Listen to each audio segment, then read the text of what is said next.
Seven Harry, this is the most complicated scene in the world! I know pretty much how it's going to be. None of us quite have any idea what's going on. I can see it in my head very clearly. We shoot that way, and that way. It was really fun. It's bloody confusing though.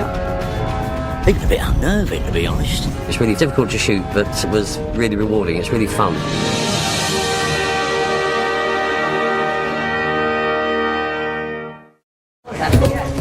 So here we are at Privet Drive. Harry has just received a rescue party.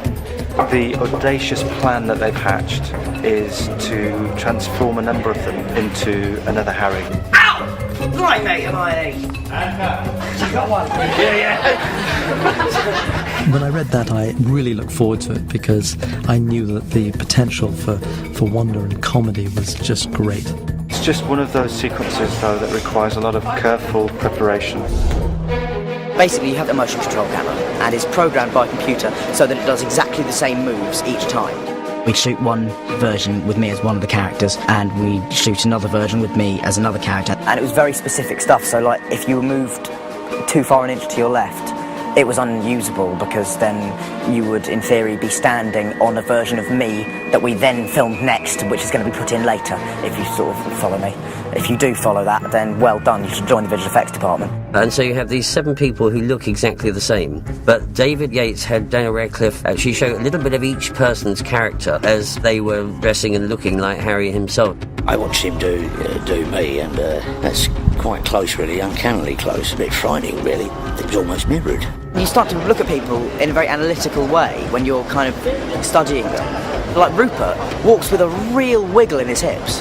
You know, it's actually quite a sexy walk, if you know, if that's appropriate to say. It's really weird kind of watching someone kind of pretend to be you. He did it really well, and he kind of got all my posture and everything down, and it was quite strange. It was really interesting for all of us to be involved in directing, basically, because we know those characters, and also in our own habits and how we move and how we say things, and to make it real. The most surprising thing was how quickly I got Emma. Because I hadn't really done that much kind of work on it particularly. Harry, your eyesight really is awful. I was expecting Emma to be really, really difficult. And David Yates went, yep, we got that, okay. With the other ones, we'd all been going to like 10, 11, 12 takes on all of them. Action. And Dan getting the opportunity to play with Fred and George. That's what's really fun. Dan? I haven't got anything a bit more sporting, have you? Because I spent quite a lot of time looking at the Phelps twins, and because I knew I'd be spending a lot of time being them. They were obviously so precise, both David and Dan, on getting it bang on, that they were going to get the right actions. Just things that you noticed, like how you stand just at an actual stance. They sort of stand almost like that, almost with turned out feet or something. I think I should file a lawsuit. I suppose there is an element of the fact that I've just seen them for so long and I have spent so much time around them, that bits of their mannerisms and their way they phrase things as well kind of does bleed into you a little bit, and you know, you probably do become quite tuned in to it. Bill, look away. I'm hideous. Roll's not coming off. They're doing that again, ladies and gents. Alright, we'll be turning off. Dan plays women really well, actually. I was thrilled. That was one of the things I was delighted about, was how good I looked in Fleur's costume. I looked fantastic in women's clothing. And I was like, yeah, man, I look good. I look a rock star. So I was quite pleased with that.